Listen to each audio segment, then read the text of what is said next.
По факту у вас есть храп. Точка. Все. Ваш храп.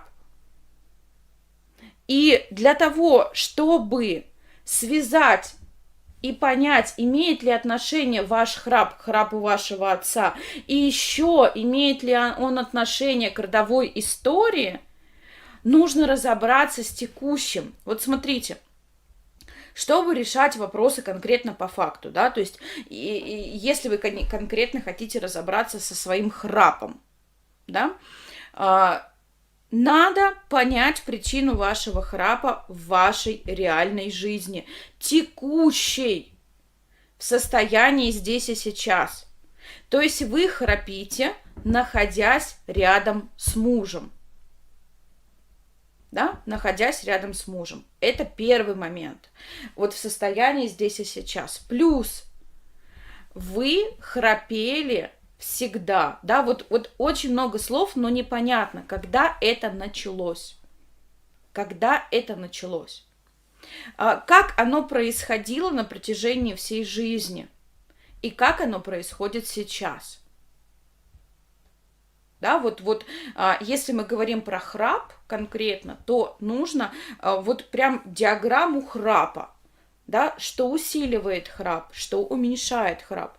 Почему? Потому что за храпом стоит история, да, то есть там есть, то есть храп – это активный конфликт, и этот активный конфликт, он может быть разный, да, ключевой конфликт, не удержал кусок, то есть понятное дело то, что конфликт куска, да, мы конфликт куска не рассматривали в этом месяце, но храп, наверное, можно отнести к теме легких, да, потому что есть вопросы про храп, да, храп мы не рассматривали, конфликт куска мы не рассматривали, потому что конфликт куска, он больше рассматривается в желудочно-кишечном тракте, да, храп, невозможность уловить кусок, но в то же самое время это еще и тема, связанная с обонянием, да, то есть это, опять же, это не легкие, но это запах, да, здесь все-таки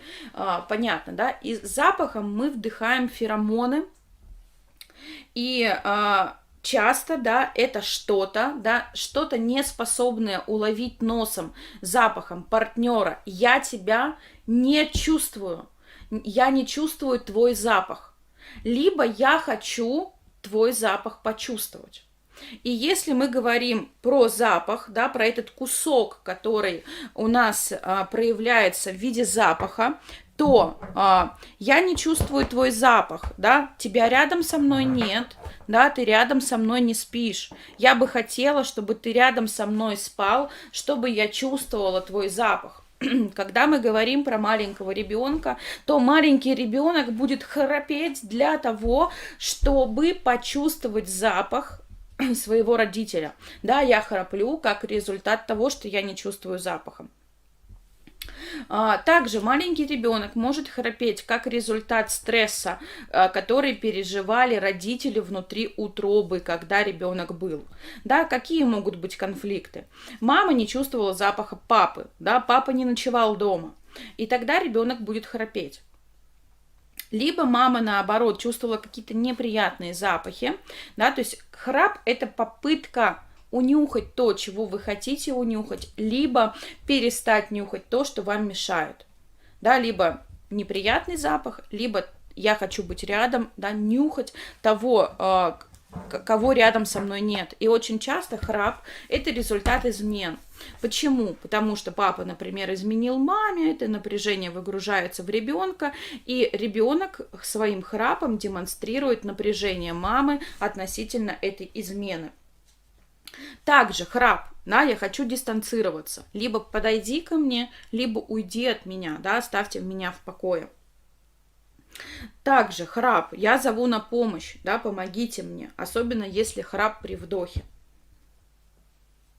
И уловить, да, уловить этот запах, да, плюс, да, я хочу, чтобы кто-нибудь позаботился обо мне, пока я сплю. Ну, вот смотрите, да, храп, книжка, 300 рублей. здесь все написано, храпит и не переносит шум. Да, ребенок 4 года, когда он находился еще в утробе, у родителей были проблемы сексуального свойства, больше не было сексуальных контактов, что привело к разводу. Каждый из родителей нашел другого. Да? Пример. Мужчина храпит при выдохе, он несчастлив из-за жены, которая во всем придирается к нему и к детям. Каждый день он фантазирует о том, что исчезнет и никогда не вернется. Однако он не хочет оставлять детей, он хочет любить их, он начинает дышать при вдохе, хочет избавиться от жены. Спустя 10 лет он развелся, храп прошел. Вот, почитайте, пожалуйста, здесь очень хорошо написано про храп. Да, здесь, Виктория, не пытайтесь впихнуть невпихуемое. Начните грамотно формулировать свою мысль.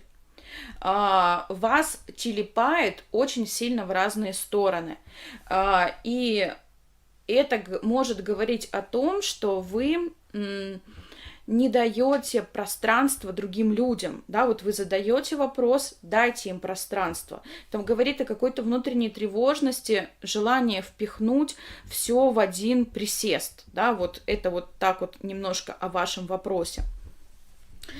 Если говорить о храпе, да, то вы храпели в детстве из-за чего-то, да, из-за чего-то. Из-за чего здесь нужно выяснить, но вам это что-то пытается вернуть ваш муж. То есть храп сам по себе, он не является... В храпе нет заложенного чувства, которое бы помогло выяснить, почему вы храпите. То есть самим храпом разбираться нет смысла. Да, вот сам по себе храп, он подсказывает о том, что есть какой-то конфликт. И этот конфликт через храп найти достаточно трудно. Да, здесь нужно понимать, что храп вам дает возможности что-то понять. Но это что-то понять можно... Ну вот пальцем в небо ткнув, да, вот не то чтобы ткнув пальцем в небо, обычно у нас есть болезнь, например, например, там те же самые кожные высыпания. И когда у вас есть эти кожные высыпания, вы испытываете определенные чувства, и очень часто эти чувства, они являются запускающими к кожным заболеваниям. Например, с храпом так не работает. У вас есть просто храп. Этот храп говорит о том, что вы в активной фазе конфликта. Активная фаза конфликта говорит о том, что у вас напряжена симпатикотония. Да, вы в стрессе. И по вашему вопросу это понятно, да, вы в стрессе. У вас есть тревожность. Да, попытка впихнуть невпихуемое и прочее, прочее, прочее, это об этом говорит. Да, попытка, невозможность выстроить... ход повествования друг за другом, да, человек, который в стрессе находится с напряженной симпатикотонией, он вот так вот и бывает, хватается, все хватается, не доводит до конца, и вот он такой в треморе, да, у меня что-то есть, как с этим быть, я не знаю. Да, то здесь нужно понять четко, да, что вы находитесь в фазе стресса. Нужно искать запускающий механизм этого стресса. Храп вам только подскажет, да, только поможет найти этот запускающий механизм. Но пока вы этот запускающий механизм не найдете, пока вы не перейдете из симпатикотонии в парасимпатическую систему, те выводы и доводы, которые вы приводите в состояние перевозбуждения, они не несут со собой никакой смысловой нагрузки.